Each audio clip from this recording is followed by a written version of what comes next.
Gas book ചെയ്യുമ്പോൾ അതീവ ജാഗ്രത എന്ന് പോലീസിന്റെ മുന്നറിയിപ്പ്. ഗ്യാസ് ബുക്ക് ചെയ്യുമ്പോൾ പുതിയ സൈബർ തട്ടിപ്പ്. പാചകവാതകത്തിന്റെ ലഭ്യതക്കുറവ് മുതലെടുക്കാൻ പുതിയ സൈബർ തട്ടിപ്പുമായി തട്ടിപ്പ് വീരന്മാർ രംഗത്തിറങ്ങിയിട്ടുണ്ട്.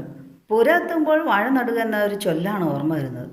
ഗ്യാസ് ബിൽ അപ്ഡേറ്റ് APK എന്ന ഒരു പുതിയ ഫയൽ SMS സന്ദേശമായോ വാട്സാപ്പ് സന്ദേശമായോ വരും.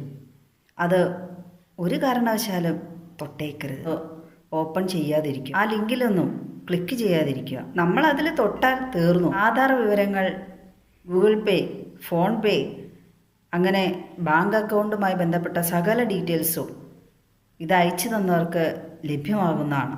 അതുവഴി അവർ നമ്മുടെ പണം മോഷ്ടിക്കുകയാണ്. പുതിയ ആപ്പുകളൊന്നും പരമാവധി നമ്മൾ ഇൻസ്റ്റാൾ ചെയ്യാതിരിക്കുക. ഗ്യാസ് ബുക്ക് ചെയ്യുമ്പോൾ ഗ്യാസ് ഏജൻസിയുടെ ഒഫീഷ്യൽ വെബ്സൈറ്റുമായോ നമ്പറുമായോ വാട്സാപ്പുമായോ മാത്രം ബന്ധപ്പെട്ട് ബുക്ക് ചെയ്യാൻ ശ്രമിക്കുക. ബുക്കിങ്ങിൽ എന്തെങ്കിലും സംശയമോ എന്തുണ്ടെങ്കിലും അവരെ വിളിച്ച് നേരിട്ട് അന്വേഷിക്കുക. LPGയുമായി US-ന്റെ ഒരു കപ്പൽ കഴിഞ്ഞ ദിവസം മുദ്ര തുറമുഖത്ത് വന്നിട്ടുണ്ട്. അതിനു മുമ്പ് 2 കപ്പൽ മുദ്ര തീരത്ത് അണഞ്ഞിട്ടുണ്ട്.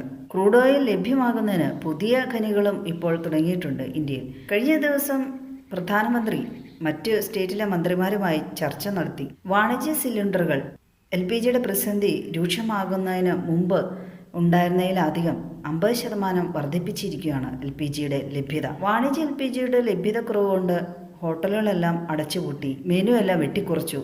അങ്ങനെ വ്യാപാരികൾ പ്രതിസന്ധികൾ നേരിടുകയാണ്. വ്യാപാരികൾ മാത്രമല്ല, ആശുപത്രികളിലും മറ്റ് കൂട്ടിരിപ്പ് രോഗികൾ, അങ്ങനെ തുടങ്ങി നിരവധി ആളുകൾ ഹോട്ടലുകളെ ആശ്രയിച്ച് കഴിയുന്നവരുണ്ട്. അവരെല്ലാം പ്രതിസന്ധിയിലായിരിക്കുകയാണ്.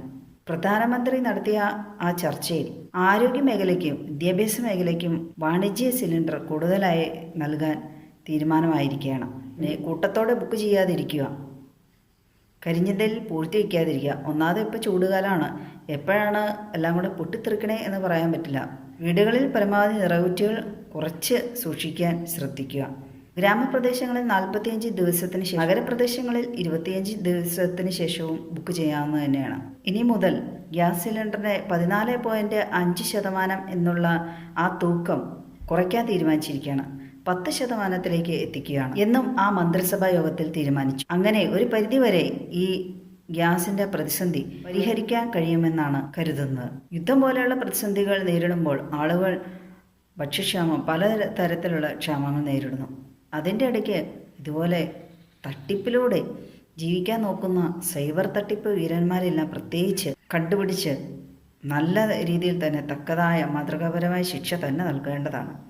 അല്ലെങ്കിൽ പൊതുജനങ്ങൾ ഇന്ധനക്ഷാമം വരുമ്പോൾ നമ്മൾ അധികം ബേജാറാവേണ്ട ആവശ്യമില്ല. ഇന്ത്യക്ക് അത്യാവശ്യം യുദ്ധഘട്ടങ്ങളിൽ ക്ഷാമം വരുമ്പോൾ ഉപയോഗിക്കാനുള്ള ഇന്ധനമെല്ലാം സൂക്ഷിച്ചു വെച്ചിട്ടുണ്ട്. ഇനി മുതൽ 2 സിലിണ്ടറൊന്നും ബുക്ക് ചെയ്യാനും ഉപയോഗിക്കാനൊന്നും സാധ്യമല്ലായിരിക്കും. 2 സിലിണ്ടർ എന്നുള്ളത് 1 സിലിണ്ടറാക്കി മാറ്റാൻ പോവുകയാണ്.